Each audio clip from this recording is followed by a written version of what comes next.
ассалому алайкум бинандагони гиромӣ, нашри муфассали барномаи иттилоотии навид аст ки мустақиман манзуратон менамоем. дар студия бо шумо манучер маҳкамов ва малоҳат назар шозода. салом. طبق قرار رئیس مجلس ملی مجلس عالی جمهوری تاجیکستان درباره دعوت نمودن اجلاسیه 19 مجلس ملی مجلس عالی جمهوری تاجیکستان دعوت ششم 5 نوامبر ساعت 10 در شهر دوشنبه اجلاسیه 19 مجلس ملی مجلس عالی جمهوری تاجیکستان دعوت ششم برگزار می‌گردد. شورای مجلس ملی مجلس عالی جمهوری تاجیکستان خبر می‌دهد که در اجلاسیه 19 مجلس ملی مجلس عالی جمهوری تاجیکستان دعوت ششم بررسی قانون کنستیتوسیونی جمهوری تاجیکستان اوید به وارد نمودن تغییر الابه‌ها به قانون کنستیتوسیونی جمهوری تاجیکستان درباره سودهای جمهوری تاجیکستان، قانونهای جمهوری تاجیکستان درباره وارد نمودن تغییر الابه‌ها به کدکس مرافعه‌ای اقتصادی جمهوری تاجیکستان و درباره وارد نمودن تغییر الابه‌ها به کدکس حقوق ویرانکنی مأموری جمهوری تاجیکستان، قانونهای جمهوری تاجیکستان اوید به وارد نمودن تغییر الابه‌ها به قانون کنستیتوسیونی جمهوری تاجیکستان درباره غله و محصولات کارکردی آن و اوید به وارد نمودن تغییر الابه‌ها به قانون کنستیتوسیونی جمهوری تاجیکستان درباره سیاحی دیگر قانون‌های قبول نموده مجلس نمایندگان مجلس عالی جمهوری تاجیکستان اینچنین مسئله‌ها اوید به عوض نمودن نام بعضی واحدهای مأموری حدودی جمهوری در نظر داشته شده است.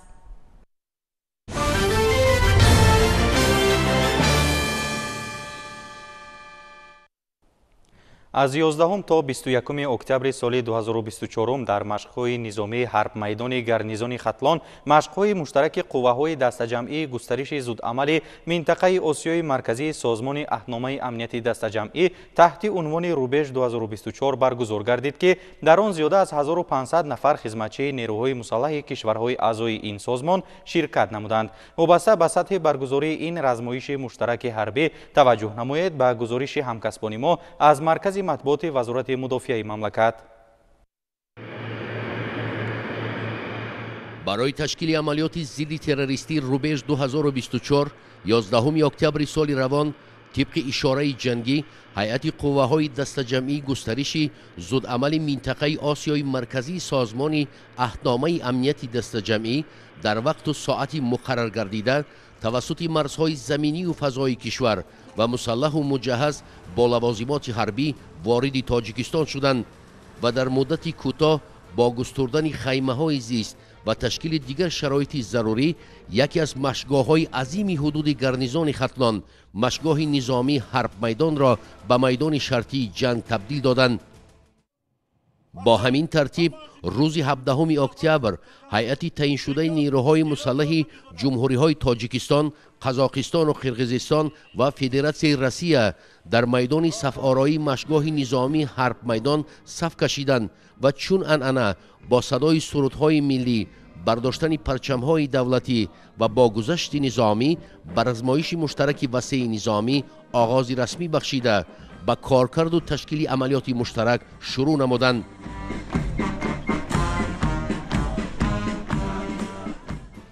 ҳамин тариқ рӯзи 21 октябри соли 2024 баҳри назорат аз даври ниҳои машқҳои васеи низомӣ вазири мудофиаи мамлакат сардори ситоди муттаҳидаи созмони аҳдномаи амнияти дастаҷамъӣ хабарнигорони васоити ахбори омма ва дигар шахсони расмӣ ба машқгоҳ омаданд.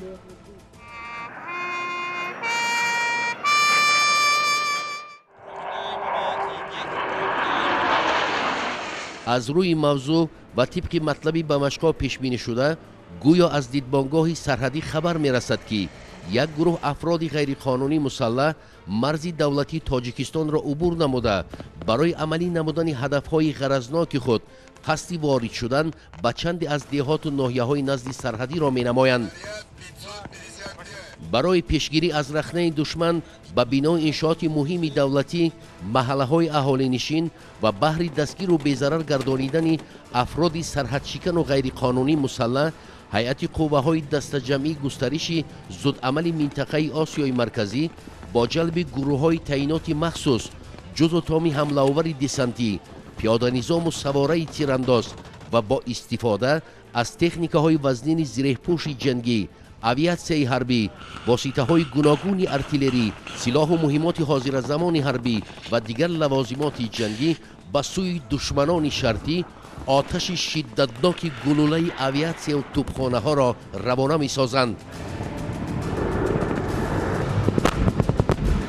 мувофиқ ба матлаби машқҳо дар ин размоиши васеъи низомӣ дар баробари ҷалби 1500 нафар ҳайати шахсӣ инчунин чархболҳои Ми-8, Ми-24, ҳавопаймоҳои ҳуҷумкунанда, муҳорибавию зарбазан, воситаҳои мудофиаи зидди ҳавоӣ ва муҳорибаи радиоэлектронӣ, дастгоҳҳои махсуси парвозкунандаи бесарнишин, беш аз 250 адад техникаҳои зиреҳпӯши ҷангӣ, миқдори зиёди техникаҳои автомобилӣ зиреҳдору нақлиётӣ, воситаҳои гуногуни артиллерӣ, силоҳу муҳимоти мухталифи ҳозиразамони ҳарбӣ ва дигар лавозимоти махсуси низомӣ дар он истифода шуданд.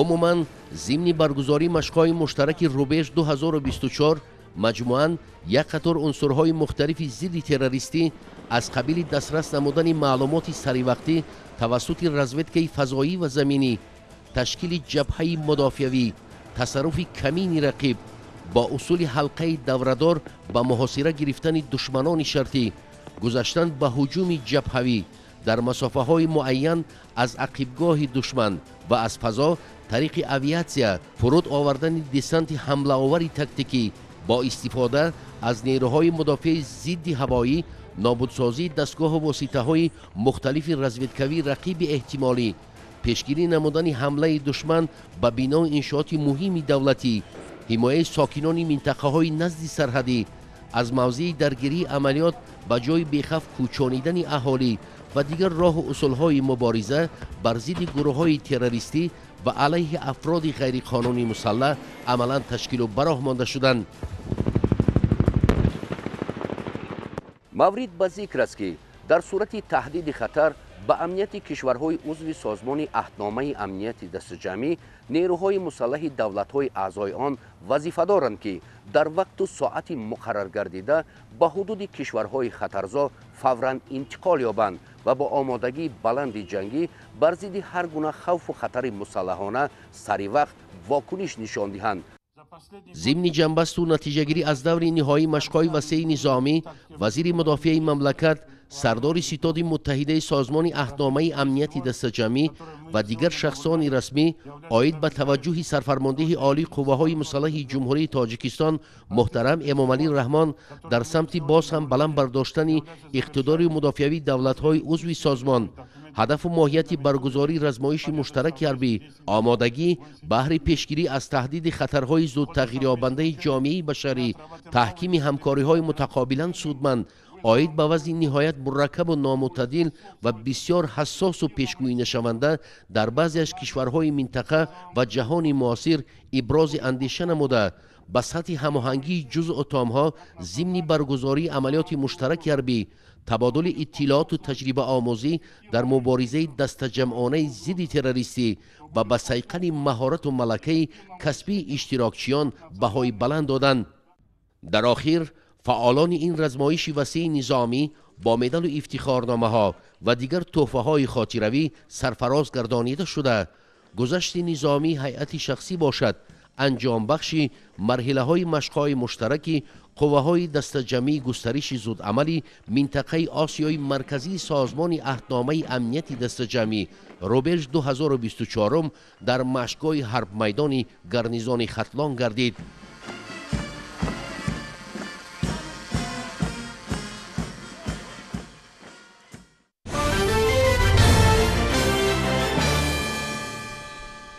در شهر اسفاره با افتخار استقبال شایسته از 35 سالگی استقلال دولتی تاجیکستان تدبیرهای سازندگی طبق نقشه چاره‌بینی‌های مقامات اجرایی حاکمیت دولتی برآمده شده است. در این دوره به بنیاد و تجدید راه‌های محلی اهمیت جدی ظاهر گردیده این روند را صاحبکاران و ساکنان همطرفه جانبداری می‌کنند.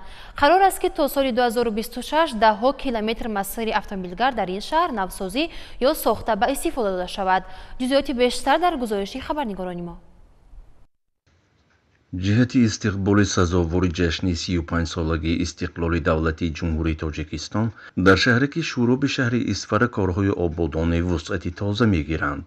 дар ин радиф мувофиқ ба нақшаи чорабиниҳои ҷашнии ҷамоати шаҳрак, бунёду аз навсозӣ ва таъмиру тармими зиёда аз 12 адад иншоотҳои дорои аҳамияти муҳими иқтисодиву иҷтимоӣ ва фарҳангӣ дар назар дошта шуда, аксарияти онҳо то ба имрӯз мавриди истифода қарор гирифтаанд. дар шаҳраки ангишканон айни замон барои таъмир ва азнавсозии биноҳои истиқоматӣ, таъмини шароити хуби зист барои аҳолӣ ва бунёди иншооти иҷтимоӣ тадбирандешиҳои муайян сурат мегиранд.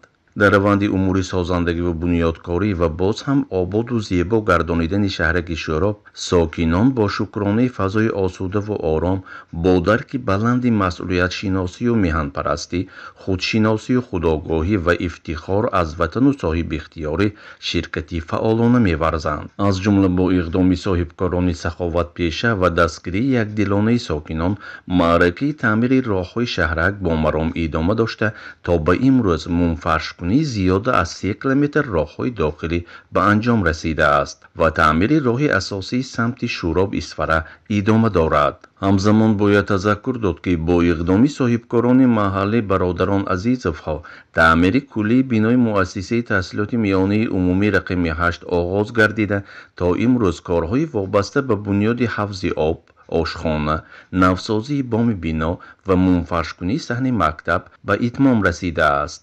собиқ хатмкунандагони мактаб бошанд, ният доранд, ки дар таъмини таълимгоҳ бо мизу курсиҳои замонавӣ, ҷиҳозонидани синфхонаву озмоишгоҳҳо бо таҷҳизоти муосири таълимӣ, бунёди майдончаи замонавии варзишӣ ва деворбандӣ кардани атрофи мактаб саҳм гузоранд. ҳамин зайли сокинони Шӯроб азм доранд минбаъд низ дар пайравӣ аз иқдому ташаббусҳои пешвои миллат муҳтарам Эмомалӣ Раҳмон дар самти ободу зебо намудани шаҳраки худ фаъолона талош намоянд.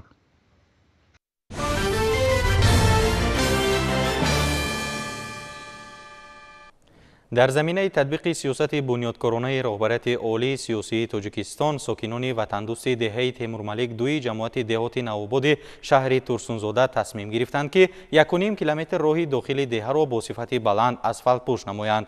иқдоми мазкур бо дастгирии мақомоти иҷроияи ҳокимияти давлатии шаҳр амалӣ карда шуда, чунин ташаббусҳо дар дигар маҳалҳои аҳолинишин ҷараёни тоза касб кардааст. ҷузъиёти бештар дар гузориши омоданамудаи ҳамкорамон Бахтиёр Қодирзода. сокинони деҳаи Темурмалик дуи ҷамоати деҳоти Навободи шаҳри Турсунзода тасмим гирифтанд, ки 1,5 километр роҳи деҳаашонро бо сифати баланд асфалтпӯш намоянд. марҳилаи аввали асфалтпӯш намудани роҳ шабона сурат гирифт, вале ба ин нигоҳ накарда тамоми истиқоматкунандагони ин рӯсто дастаҷамона ба ҳашар баромада барои тахту ҳамворкунии роҳ кӯмак расониданд. имрӯз сокинони деҳаи Темурмалик бо сарбаландию сарафрозӣ дар якҷоягӣ бо соҳибкорони ҳамин деҳа ташаббус гирифтанд роҳи байни деҳавиро асфалт кунанд. имрӯз ҳама сарҷамона шабро нигоҳ накарда сокинони деҳа баромада барои асфалтпӯш кардани роҳи байни деҳавӣ саҳми худро гузошта истодаанд. ин боиси ифтихору сарфарозист, ки имрӯз ҳар як деҳаи сокинони ҷамоати деҳоти Навобод саъю кӯшиш мекунанд то манзилу деҳаи худро ободу зебо гардонанд. бояд тазаккур дод, ки соли равон беш аз 57 километр роҳи нақлиётгарди шаҳри Турсунзода асфалтпӯш гардид, ки дар ин кор саҳми сокинони маҳаллӣ зиёд аст. ин ҳама корҳои ободонию созандагӣ дар доираи нақша чорабиниҳо ҷиҳати сазовор истиқбол гирифтани 35-солагии истиқлоли давлатии ҷумҳурии Тоҷикистон роҳандозӣ гардида ба рушди маҳал мусоидат мекунад. президенти ҷумҳурии Тоҷикистон пешвои миллат муҳтарам Эмомалӣ Раҳмон ба масъалаи рушди деҳот мунтазам таваҷҷӯҳ зоҳир менамоянд. аз ҳамин ҷост, ки ҳамасола дар деҳоти кишвар инфрасохтори мухталифи иқтисодиву иҷтимоӣ бунёд мегардад. ин дастуру ҳидоятҳои роҳбари давлат дар шаҳри Турсунзода низ амалан татбиқ гардида барои баланд бардоштани сатҳи некуаҳволии сокинон чораҷӯӣ карда мешавад.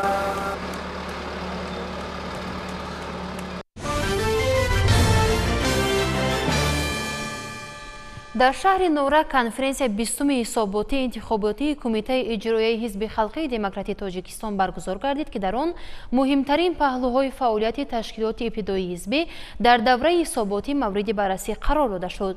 گزارش همکارمان صلاح‌الدین نعمتов در این خصوص. конференсияи 20 ҳисоботии интихоботии кумитаи иҷроияи ҳизби халқии демократии тоҷикистон дар шаҳри норак бо намоиши дастовардҳои омӯзгорону хонандагони муассисаҳои таълимӣ ва ҳунарҳои милливу мардумӣ ки аз ҷониби аъзоёни фаъоли ин ҳизби бонуфуз пешниҳод гардида буд оғоз гардид. дар партави сиёсати муваффақона ва башардӯстонаи раиси муаззами ҳизби халқии демократии тоҷикистон ҳамчунин дар ин рӯз ба якчанд нафар ятимон сару либоси зимистона тақдим карда шуд. қисмати асосии конференсия дар толори мақомоти иҷроияи ҳокимияти давлатӣ идома ёфт. ин ҳамоиш ки бахшида ба 30-умин солгарди таъсисёбии ҳизби халқии демократии тоҷикистон роҳандозӣ гардид, дар он намояндагон аз кумитаи марказии ҳизби халқии демократии тоҷикистон, кумитаи иҷроияи ҳизби халқии демократии тоҷикистон дар вилояти хатлон, вакилону собиқадорони меҳнат ва дигар аъзоёни фаъоли ҳизб иштирок доштанд. дар ҳисобот муҳимтарин паҳлӯҳои фаъолияти ташкилотҳои ибтидоии ҳизбӣ дар давраи ҳисоботӣ мавриди баррасӣ қарор дода шуд. гуфта шуд ки дар давраи ҳисоботӣ шумораи ташкилотҳои ибтидоии ҳизбӣ дар шаҳри норак ба 85 адад ва аъзоёнаш ба 5386 нафар расидаанд ки барои саодати халқ ва ободии ватан саъю талош меварзанд. 30 сол муқаддам ҳизби халқии демократии тоҷикистон зери шиори барои ваҳдати миллӣ, сулҳу оромӣ, суботи сиёсӣ, созандагиву ободонӣ, рушди устувори иқтисодӣ ва зиндагии шоистаи мардум ба майдони сиёсат ворид гардида, дар муддати начандон дарозе садоқати худро ба муқаддасоти миллӣ ва арзишҳои озодиву баробарҳуқуқӣ ва ошкорбаёниву демократия сарбаландона собит намуд. тибқи таҳлилҳо аз рӯи гурӯҳҳои аҳолӣ, аъзоёни ҳизбро дар шаҳр бештар кормандони соҳаҳои маориф, тандурустӣ, сохтмону саноат ва дигар соҳаҳо ташкил медиҳанд.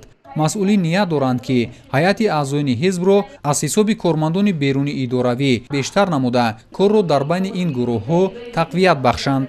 тавре гуфта шуд, аъзоёну пайравони ҳизб бо ҷонибдорӣ аз сиёсати созандаи ҳукумати мамлакат ҷиҳати тарғибу ташвиқи ғояҳои ватандӯстона дар ҷомеа, ҷалби ҷавонон ба корҳои созандагӣ, пешгирии шомилшавӣ ба гурӯҳҳои номатлуб ва дигар тадбирҳои созанда бо ташкили чорабиниҳо, суҳбату вохӯриҳои судманд бо аҳолӣ саҳми назаррас доранд.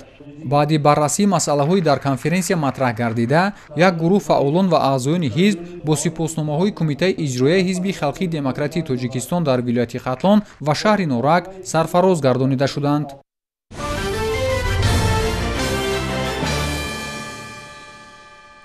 ҷамъоварии ҳосили пахта дар хоҷагиҳои деҳқониву ҷамоатии мамлакат идома дорад. хоҷагидорон бо истифодаи ҳамаи имкониятҳои дар ихтиёрдоштаи худ талош доранд ки ҳосили дар саҳробударо беталаф ғунӯчин кунанд. сокини деҳаи ҷавонии ҷамоати деҳотӣ ба номи Абди Авазови ноҳияи Восе Зокир Назаров аз майдони 2 гектар замини пахта аз чинаки аввал ба қадри 60 центнери ҳосил ба даст овард. ин муваффақияти худро хоҷагидор дар меҳнати ҳалол ва саривақт бо ғизо таъмин намудани замин арзёбӣ мекунад. шарҳи бештар дар ин бора. ин майдони пахтазори хоҷагии деҳқонӣ ба номи Абдуллаҳ Шерна дар деҳаи ҷавонии деҳоти ба номи Абди Авазов ноҳияи Восе аст. масоҳати майдони пахтазор 2 гектарро ташкил дода, як рӯз пеш аз 1 гектари он ба қадри 6 тонна пахта ҷамъоварӣ карданд. аз ин замини боқимонда боварӣ доранд ки боз 6 тонна пахта ҷамъ меоваранд. аз ҷиҳати ҳосилнокӣ мумкин дар минтақаи Кӯлоб бемисл бошад. роҳбари хоҷагӣ Зокир Назаров мебошад. ӯ мегӯяд ки дар ин мавсим ниҳолҳои пахта 2 маротиба гулу шона партофтанд. агар онро нигоҳ дошта метавонист, мумкин аз эҳтимол дур набуд ки аз ҳар гектар ба қадри 80 центнери ҳосили пахта ба даст меовард. дар вазъияте ки хоҷагидорон аз камҳосилии ниҳолҳои пахта шикоят доранд, баръакси онҳо Зокир дар ин самт муваффақ гардид. хеле меҳнат кардан дар кора барои замина чиқар ҷуфт кардан дар кора ҳалол. аввал замин, баъд тухми якумаш, ана дуюмаш ҳамин маҳсулот ранги одам, ҳамин ранг гудакай, ҳамин ҳис ки гудаки хита чӣ хел бақувват кунӣ, чӣ хел калон кунӣ, ҳамун хел ира тарбия кардан дар кора. ин хел не ки ин хел шава яки дора культиватор мегирӣ ова мети ин хел мешава, не. ҳамира аввал якум дараҷа ба фикри ман, ба таҷрибаи ман решара бақувват кардан дар кора. реша мустаҳкам боша, хели реша хунукӣ нагира, реша касалӣ нашава, реша бақувват шава. ин авқота аз зимин озуқаи минералӣ бо бисёртар ба чӣ кардан метавонад. мақсад чӣ хел бугум агитация карда метавонад. зокир ҷавони меҳнатдӯст аст. дар киши парвариши пахта аз навгониҳои илм истифода кардааст. барои чинакчиён ҳам шароити мусоид фароҳам овардааст. ӯ мегӯяд ки дар самти пахтакорӣ мақсад дорад ки аз давлатҳои ҳамсоя ҳам гузарад ва соли оянда ин таҷрибаашро дар амал исбот карданӣ аст. зокир назаров ин муваффақияти худро дар меҳнати ҳалол ба замин ва саривақт бо ғизо таъмин намудани замин мебинад. гузориши хоҷа назриев, худойназар зуҳуров аз ноҳияи восеъ барои барномаи иттилоотии Навид.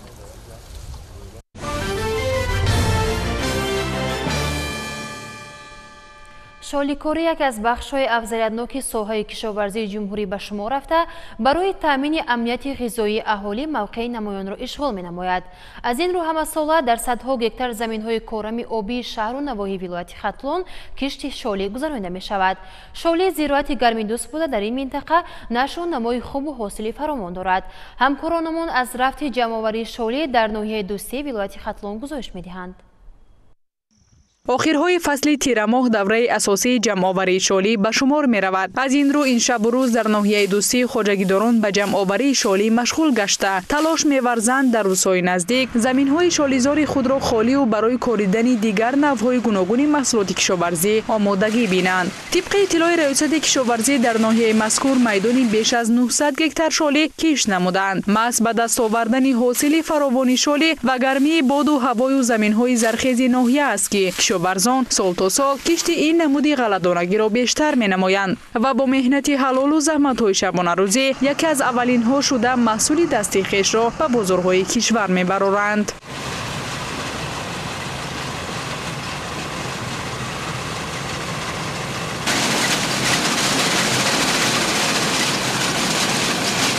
ҳама сола баъди кишти гандум ё ки дигар зироат аки кишти гӯё такрорӣ ҳисоб мешавад.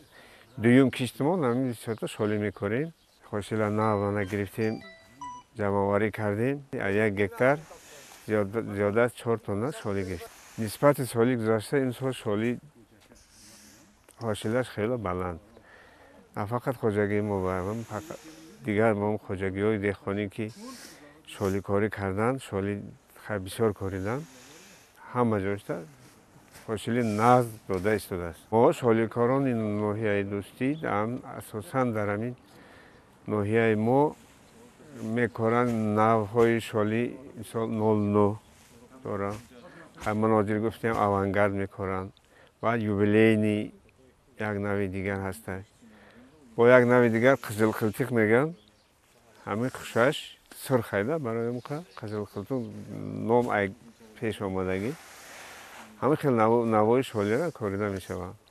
бояд гуфт ки ҳамасола шоликорон аз ин минтақа то 40-50 сентнери ҳосил ба даст меоранд ки ин чиз аз якҷониб кори масъулинро барои иҷрои дурнамо осон ва бароварда месозад. аз тарафи дигар худи деҳқононро барои давом додани шоликорӣ дар солҳои минбаъда низ ҳавасманд мегардонад.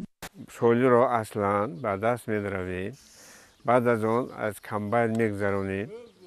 аз комбайн ки гузашт ҳосили шолӣ дон кадиш мена дида истода ҷудо карда мегирем. баъди ин ҳамена ҷобаҷо мекунем, қопча мекунем.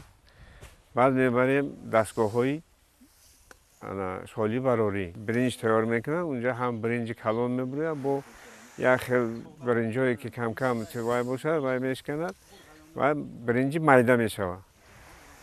анаки ду намуд бринҷ мебурад, бринҷи калон асосӣ бисёртар мебурад. мо ҳамин ҳар сол ҳаракат мекунем ки шолира сол аз сол ҳосилашам зиёдтар кунему, навшам хубтар кунем. ҳамин ҳақиқатан ҳамин хел шуда истодааст. тухмира худмон сол аз сол ҳар сол ҳамин хушаҳои нава ҷудо карда ба даст чинда тухмӣ карда мегирем. акун мақсад ҳамин дар бозор маҳсулоти хуб барорем ки ҳамин гирифтаи ҳамин халқам розӣ шаваду ҳамин барои пешравӣ барои таъмини амнияти озуқаворӣ як ҳиссагузорӣ кунем. ба иттилои деҳқонону кишоварзони ин минтақа ноҳияи дӯстӣ худмакони шолӣ аст. ҳамин аст ки имрӯз метавон қариб дар дилхо хоҷагӣ шолизорҳою деҳқонони саргарми кор дар майдонҳои шолиро мушоҳида кард. گزارش شهلای احمدخان، فیروز جان قربانوف برای برنامه اطلاعاتی نوید از ناحیه دوستی.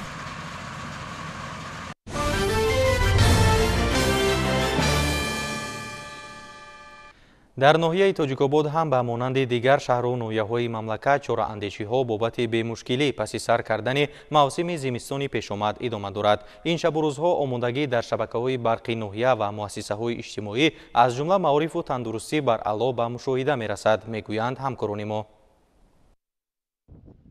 ناحیه تاجیک‌آباد در موضع بلندکوه جایگیر است. موسم سرما در اینجا بروقتر آغاز می‌گردد. با مقصد دیدن چاره‌های پیشگیری کننده در نزد مقامات اجرایی حکومت دولتی ناحیه تاجیک‌آباد ستاد ناحیوی تشکیل کرده شده است که از طرف آن همروزه بهر آماده نمودن خواجگی خلق ناحیه با وضع نامساعد آب و هوا چاره‌های ضروری اندیشیده می‌شود. شبکه‌های برق تامین‌کنی با دورای زمستان‌گذرانی همه‌جانبه آمادگی گرفته برای تامین نمودن تشکیلات و مؤسسه‌ها با برق، ترانسفورماتور و خط‌های بلند شدت و زیر ایستگاه‌ها را از تعمیر جاری برآوردم. برای کم کردن تلفات 300 حسابکنک‌های برقی مشتریان از داخل خانه به کوچه برآورده شده با حسابکنک‌های الکترونیک عوض کرده شدند. 20 عدد ترانسفورماتورها از تعمیر جاری و 3 عدد از تعمیر اساسی برآورده شده. 4 کیلومتر ناقل‌های کهنه و فرسوده با ناقل‌های A70 عوض کرده شدند. نقشه ذخیره انگشت گاز مایع و اجرایش آن با مقصد تامین اهالی پیش‌بینی کرده شده در حدود ناحیه 10 نقطه فروش انگشت سنگ به نقشه گرفته شده است. اینچنین 8 نقطه فروش موادهای سوزشواری و 4 نقطه فروش گاز مایع فعالیت می‌نماید که برای تامین اهالی ناحیه بسنده می‌باشد. طبق نقشه چاره‌بینی‌های تصدیق گردیده برای باز هم خوبتر آماده نمودن ساحه‌های اقتصادیات و اجتماعیات ناحیه با نظرداشت احتیاجات اهالی، کارخانه‌ها و تشکیلات و مؤسسه‌ها در سال جاری ذخیره 10081 تن انگشت، 1179 لیتر سوزشواری دیزلی، 5032 متر کوبی هیزم به نقشه گرفته شده است که امروز نقشه 100% اجرا گردیده ایستاده است. کارمندان اداره خواجگی منزلی کمونالی ناحیه با مقصد بی‌مشکلی گذراندن فصل زمستان در انبار مؤسسه موادهای ضد لغزش و سوزشواری را به قدر ضروری ذخیره نمودند. آمادگی‌ها به دورای زمستان‌گذرانی در بیمارخانه مرکزی ناحیه نیز خوب راه مانده شده همه اتاق‌های بیماران با پیچکه و گرمیدهی تأمین می‌باشند. کارمندان مرکز سلامتی ناحیه تاجیک‌آباد با مقصد بی‌مشکلی گذراندن فصل زمستان همه چاره‌های ضروری را اندیشیده همه اتاق‌های کارمندان با پیچکه‌های گرمیدهی تأمین می‌باشند. وابسته به اجرایش قرار حکومت جمهوری تاجیکستان و دستور و فرمایش‌های وزارت تندرستی و حفظ اجتماعی اهالی جمهوری تاجیکستان وابسته به اجرایش قرار رئیس ناحیه اویدی در حالت آماده‌باشی قرار دادن مؤسسه‌های طبابتی پروفیلاکتیکی برای دوره زمستان سال‌های 2024-2025 مأموریت بیمارخانه مرکزی با همکاری دیگر ساختارها و دوره زمستان 2024-2025 به پرگی آماده میباشد و ذخیره انگشت 83 تن به نقشه گرفته شده است که تا امروز در مؤسسه‌های طبابتی پروفیلاکتیکی ناحیه 96 تن ذخیره گردیده است که از نقشه زیاد هیزم باشد 46 کوب به نقشه گرفته شده است 60% اجرا گردیده است. در بیمارخانه مرکزی ناحیه تاجیک‌آباد کمک علاج طبی و سانیتری ناحیه با خط آزاد برق تامین می‌باشند و در بیمارخانه مرکزی ناحیه تاجیک‌آباد گنراتور برق‌دهنده با اقتدار کلان که در یک وقت می‌تواند تمام مؤسسه‌ها را با تمام تجهیزات‌های گرمگیری و تجهیزات‌های طبی با برق دائمی تامین نماید و تمام ذخیره‌هایی که برای زمستان پیش‌بینی گردیدند با پرگی ذخیره گردیده است و ما باوری داریم که زمستان 2024-2025 در مؤسسه‌های طبابتی و پروفیلاکتیکی ناحیه تاجیک‌آباد در حالت خوب گذرانده میشه. آمادگی‌ها در مؤسسه‌های تعلیمی نیز خوب به راه مانده شده. با اطلاع مسئولین در اساس نقشه چاره‌بینی‌ها اوید به دوره زمستان‌گذرانی شعبه معارف ناحیه یک قطار کارها را به انجام رسانیده است. امروز در 43 مؤسسه تعلیمی ذخیره انگشت هیزم و شیشه بندی تیره‌ها پوره به انجام رسانیده شده است. در مؤسسه ما علاقه شیشه بندی پوره به انجام رسیده است. инчунин сӯзишвориҳо ангиш 30 тонна, чӯб ҳезум 8 куб ва сӯзишвори дизелӣ бошад 30 литр алакай дар муассиса тайёр карда шудааст.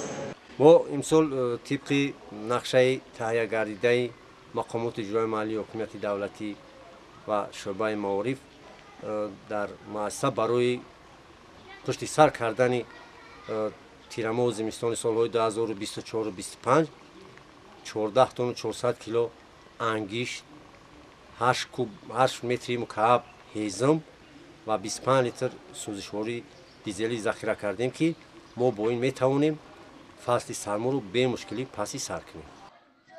аз рӯи пешгӯии обу ҳавошиносон зимистони имсола сарду тӯлонӣ хоҳад шуд ва вобаста ба ин мебояд тамоми корхонаву ташкилот ва муассисаҳо баҳри бемушкилӣ паси сар намудани мавсими сармо омодагӣ ҷиддӣ гиранд.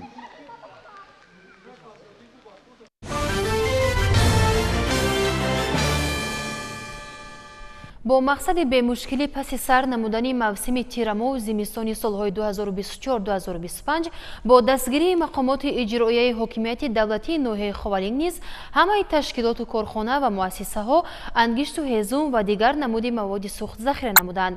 Ташкилоту муассисаҳоро дар асоси шаҳрнома муассисаи давлатии хоҷагии ҷангали ба номи Саид Аҳмад Каримов бо ҳезум таъмин мекунад. Тафсилоти бештар дар матлаби навбати барнома. ташкилоту муассиса ва корхонаҳои ноҳияи Ховалинг ба тирамоҳу зимистони солҳои 2024-2025 омодагӣ гирифтанд. дар муассисаи давлатии нигаҳдории роҳҳои автомобилгарди ноҳия миқдори зарурии маводи зидди лағжиш, хӯрока барои коргарон ва ҳезуму дигар намуди маводи сӯзишворӣ захира карда шудааст. техникаҳои муассиса аз таъмир бароварда шуда барои таъмини ҳаракати мунтазами нақлиёт дар рӯзҳои барфӣ омода гардиданд. кормандони шабакаҳои барқии ноҳия дар ин рӯзҳо серташвиш мебошанд. ҳамарӯза барои омодагӣ ба зимистон зеристгоҳ ва дигар иншооти барқиро таъмин мекунанд. кӯшиш доранд ҳамаи бандҳои зимистонгузарониро иҷро намуда муштарионро дар мавсими тирамоҳу зимистон бо барқ таъмин намоянд. дар ноҳия ба соҳаи фарҳанг аҳамияти ҷиддӣ дода мешавад. бо дастгирии мақомоти иҷрои ҳокимияти давлатӣ барои муассисаҳои фарҳангӣ ҳезум ва дигар намуди маводи сӯхт дастрас карда шудааст. дар бахши фарҳанги ноҳияи Ховалинг 34 та муассиса вуҷуд дорад ки хоҷагии ҷангал қатъи шаҳрнома бастагием дар ҳаҷми 18 куб. зиёдӣ аз соли гузашта як 4 куббори зиёдтиш мондагӣ буд. имсол боша 18 куби дига овардем ки боварӣ дорем имсол замистонро паси сар карда метавонем. дар ноҳияи Ховалинг муассисаи давлатии хоҷагии ҷангали ба номи Саид Аҳмад Каримов фаъолият мекунад ки ин хоҷагӣ ҳамасола муассисаҳои фарҳангу тандурустӣ, маориф ва дигар корхонаҳо ташкилоти ноҳияро дар мавсими тирамоҳу зимистон бо ҳезум таъмин менамояд. имсол низ бо дастгирии мақомоти иҷроияи ҳокимияти давлатӣ тибқи шартнома ба аксари муассисаҳо ва ташкилоту корхонаҳо ҳезум дастрас намуданд. тибқи нақшачоравини агентии хоҷагии ҷангал назди ҳукумати ҷумҳурии Тоҷикистон 1250 метри куби ҳезим барои замистонгузаронӣ тайёр намудаем. то имрӯз ба мо 1114 кубда шаҳрнома шидагӣ аст. аз 48 та ташкилоти муассисаҳо омода шаҳрнома бастагӣ 76% таъмин намудаем. муассисаҳоро омода ҳастем ки дар рӯзҳои мусоид боқимондаро ба ҳезум таъмин намоем. муассисаи хоҷагии ҷангали ба номи Саид Аҳмад Каримов ноҳияи Ховалинг аз 5 минтақаи ҷангалпарварӣ иборат буда мо дар ҳар як минтақа коҳу дона захира намудем барои зимистон, барои рӯзҳои барфҳои сахт. инчунин дар худи муассиса зиёдаи 800 пресс оварда захира намудаем ки дар рӯзҳои сахти зимистон барои корҳои биотехникӣ истифода барем. ба иттилои раиси комиссияи зимистонгузаронии мақомоти иҷроияи ҳокимияти давлатии ноҳияи Ховалинг новобаста ба сарду тӯлонӣ будани тирамоҳу зимистон дар ин ноҳия тамоми ташкилоту корхонаҳо ва муассисаҳо барои бемушкилӣ паси сар намудани он омодаанд. ширинҷон Сафарзода, Сайфиддин Исмоилов аз ноҳияи Ховалинг барои барномаи Навид.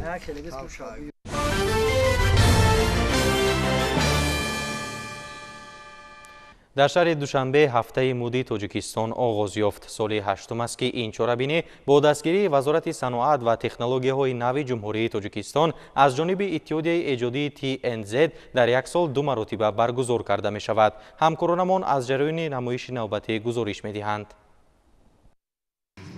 هفته مودی تاجیکستان یک لایحه زیبایی است که الکی 8 سال می شود که در پایتخت مملکت شهر دوشنبه دایر می گردد. قبل از افتتاح نمایش مسئولین نشست مطبوعاتی تشکیل نموده درباره نوگانی‌های چرابینی امسال معلومات دادند. طوری گفته شد در فصل 13 هفته مود این دفعه نیز طراحان داخلی و خارجی اشتراک می‌نمایند.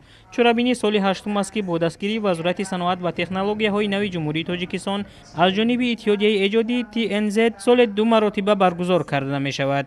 مسئولین می‌گویند که هدف از تشکیل این تدبیر فرهنگی پیش از همه رشد صنعت سبک در کشور میباشد. چرابینی‌های مد نه تنها به رشد ساحه صنعت سبک و صنعت مد بلکه به بلند برداشتن نیکواحوالی نه تنها طراحان بلکه به نیکواحوالی زنان و جوانانی که در یک جایگی با این طراحان کلکسیاها را تیار می‌نمایند تأثیری مثبت می‌رساند. مثلا با فراهم آوردن امکانیت به 10 طراح محلی برای معرفی کلکسیاهای خود ما امکانیت می‌دهیم که تقریباً 100 نفر دوزنده، هنرمند یا گلدوز محلی هم رشد یابد و هم نیکواحوالی خود را بهتر نماید.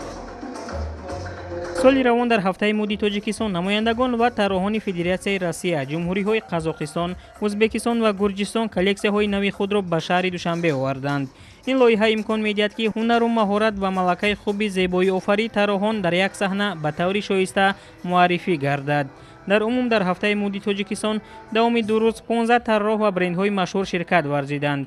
در جریان برگزاری هفته مودی تاجیکستان 8 طراح از تاجیکستان کلکسیای نوی خود را پیشنهادی تماشابینان نمودند. باید قید کرد که بیشتر لباس‌های طراحان تاجیک از متاع شینم و زیبایی اطلس و ادرس که استحصال کارخانه صنعتی اطلس خوجند میباشد آماده کرده شده است. کلکسیای معرفی گردیده لباس‌ها در هفته مودی تاجیکستان برای فصل‌های بهار و تابستانی سال 2025 پیش بینی گردیده است.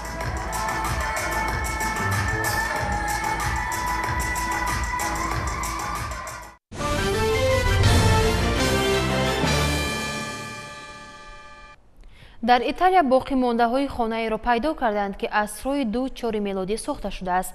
به گفته باستانشناسان در گذشته در مکان خانه پیدا شده دهه جایگیر بوده است. جشنواره جاز در پایتخت آذربایجان شهر باکو هنرمندان چند دولت را به هم آورد.